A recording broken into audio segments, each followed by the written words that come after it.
Mesdames et messieurs, chers confrères et chères consoeurs, chers concitoyens africains, une fois de plus, merci de me recevoir dans vos délicates oreilles ou bien de me visionner.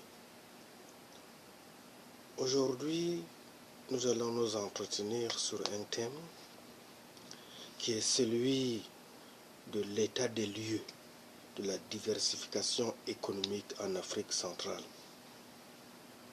Dans les précédentes vidéos et dans les futures aussi, j'ai déjà eu à parler de l'économie numérique, qui est une source de croissance pour booster l'économie et pour pouvoir aussi renforcer le secteur du développement sous diverses formes. Parce que quand on parle de développement, c'est un milieu, c'est un réseau vaste. Mais alors,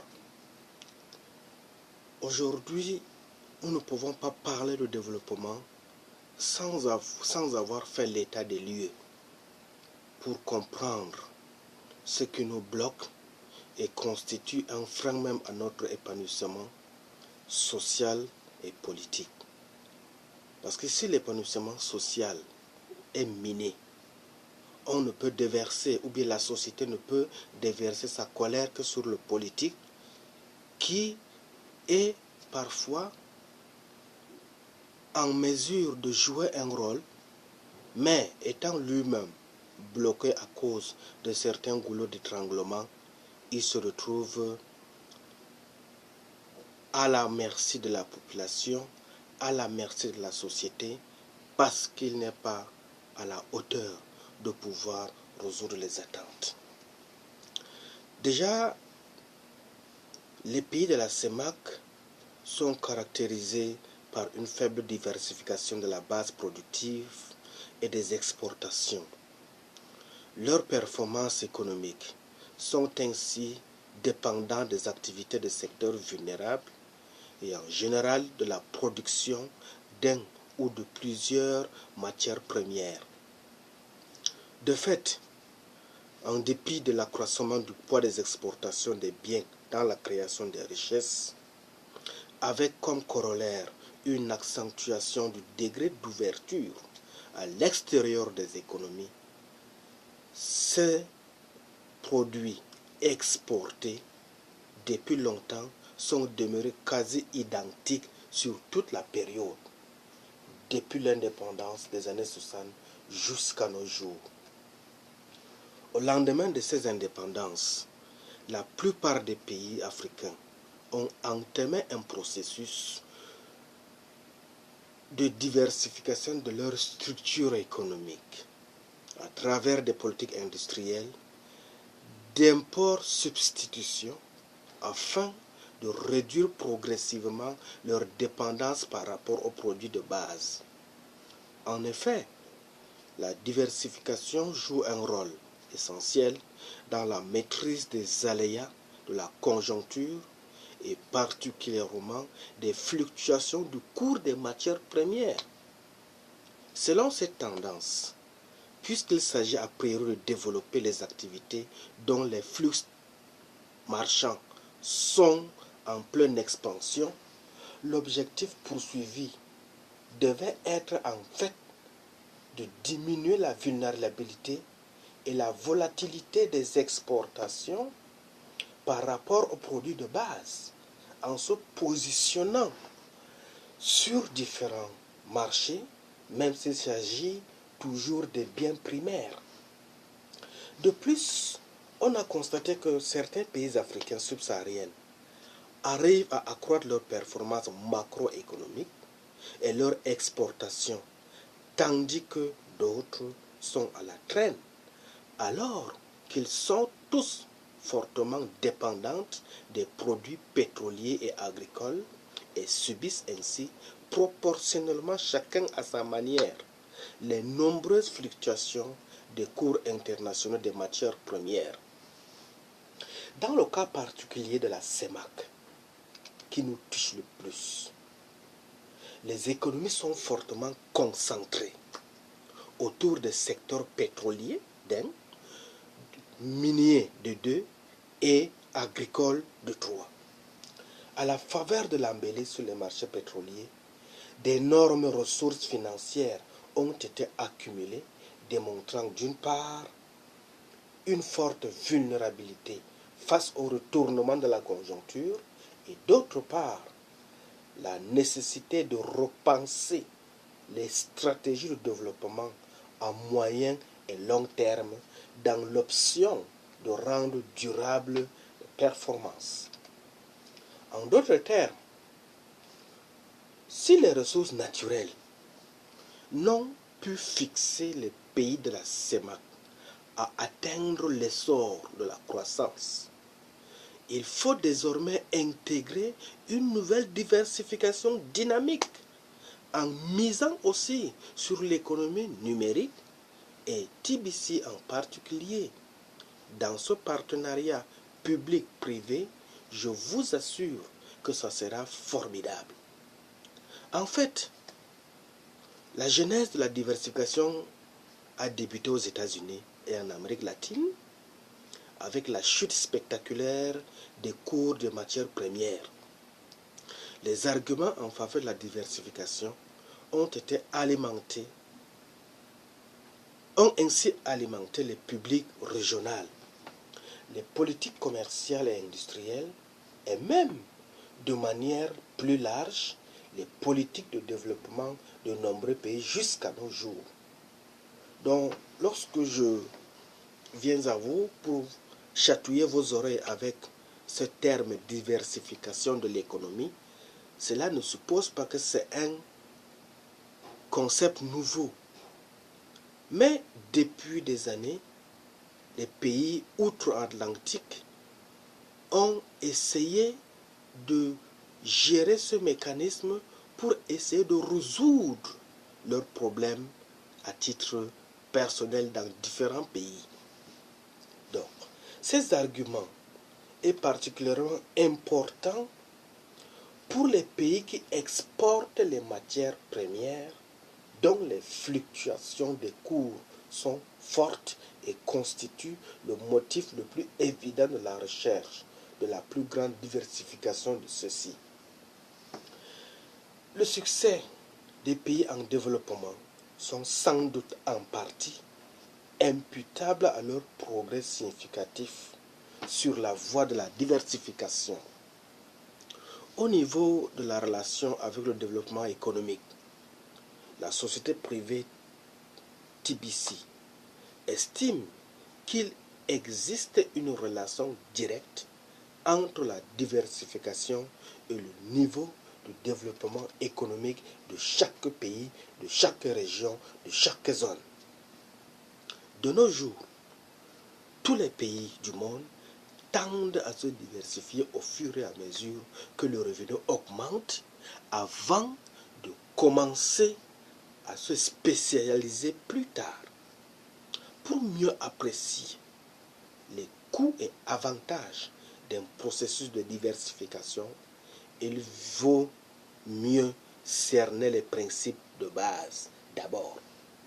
En effet, la diversification de la production horizontale, qui est celle qui vise l'émergence d'un nouveau secteur d'activité, tandis que la diversification verticale consiste à élargir les gammes de produits fabriqués dans un même secteur.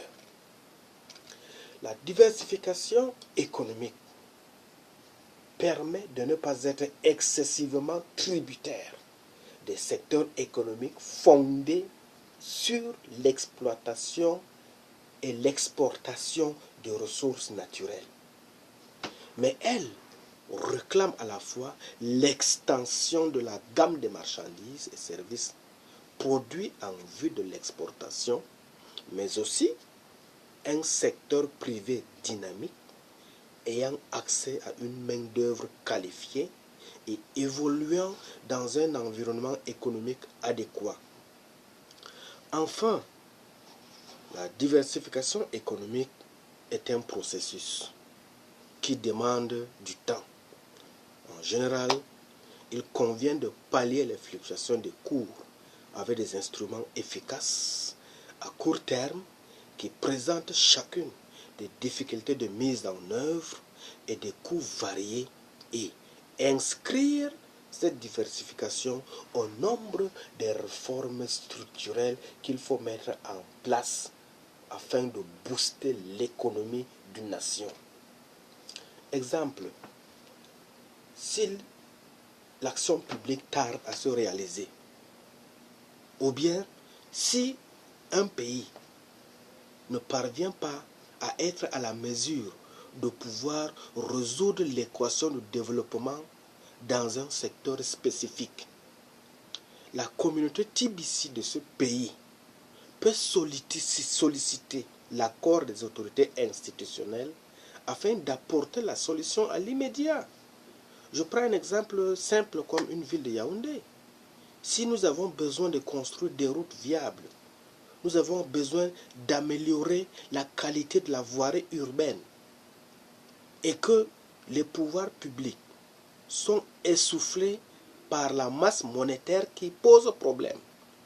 Et que dans la ville de Yaoundé, s'il y a au moins 10 000 membres de la communauté TBC, ces 10 000 membres peuvent constituer un collectif, apporter leur contribution financière et pouvoir demander l'autorisation des pouvoirs publics pour réaliser ces routes en vue d'améliorer la qualité de la voirie urbaine. C'est ce que je propose. C'est ce dont je vous parle. Le partenariat public-privé de TBC avec les institutions étatiques africaines est celui d'apporter la contribution nécessaire là où l'État est limité ou bien l'État est bloqué à cause des ressources financières. Avec la contribution de TBC, par exemple, le processus de la diversification dans les pays de la CEMAC peut être apprécié à travers l'évolution de la structure des exportations. Cette approche qui consiste à consolider ou bien à considérer la notion de diversification des économies de la CEMAC comme étroitement liée à celle de la redynamisation de leur exportation peut se justifier comme suit. Lorsque les fils et les filles de la CEMAC, une fois au top de leur croissance financière, que leurs offres TBC seront en mesure d'épauler leurs États respectifs dans le processus de développement et laisser les ressources naturelles déjà en nette diminution aux générations futures. Imaginez un peu que avant les indépendances, après l'indépendance, je prends un cas le plus simple de la région CEMAC de l'Afrique centrale, dont je suis originaire. Le sous-sol ne fait que être exploité. Le bois est abusivement exporté. Des minerais qui jadis étaient pour nous le socle de notre fierté en termes de ressources naturelles est davantage en train d'être volatilisé. Juste parce que nos États n'ont pas le choix de pouvoir compter sur ces ressources-là pour avoir un peu de capital pour résoudre les problèmes du développement. Mais jusque-là, ça n'a pas changé grand-chose. Alors, si au sein de la communauté CEMAC, la famille TBC ne s'implique pas pour apporter sa part de contribution afin d'épauler l'État dans ses charges régaliennes, nous finirons par perdre l'ensemble de nos ressources naturelles et la génération future. Je ne sais pas où est-ce qu'on va devoir la recaser parce qu'il n'y aura rien pour pouvoir la permettre de se prendre en charge. Or, pour l'instant, nous pouvons encore faire un effort. Il suffit que les pouvoirs publics nous accordent l'opportunité de pouvoir mettre en place le mécanisme de TBC pour que là où il y a eu les limites au niveau du financement des infrastructures, les fils et les filles de la région CEMAC d'Afrique centrale puissent apporter leur contribution pour améliorer quelque chose. Ce n'est pas mal en soi, ce n'est pas mauvais en soi, mais c'est leur contribution, c'est leur manière d'être utile à leur région. Je prends un exemple simple. Au Cameroun, le nombre de produits d'exportation confère au pays le premier rang en termes de diversification économique dans la sous-région. Toutefois, les efforts de diversification ont connu 3 périodes défavorables, de 1989 à 1991, de 1998 à 2000, de 2004 à 2006. Ainsi, le processus de diversification ici est caractérisé par une relative instabilité. Par ailleurs, l'expérience en matière d'exportation montre que les produits classiques sont le café, le cacao, le pétrole brut représentent près de 70% des exportations du pays au cours des 6 dernières années. En RCA, la structure des exportations des biens est fortement croissante. Les produits classiques sont le café et le tabac. Le bois, quant à lui, est devenu le principal produit d'exportation avec un poids relatif qui est passé de 18% d'exportation des biens en moyenne sur la période comprise entre 1987 à 1993, soit 50% de leur PIB.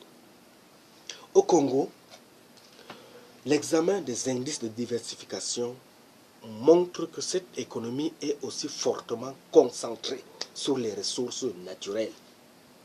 Au Gabon, les fonctions de l'expérience cumulée en matière d'exportation des principaux produits de base sont quasiment plates.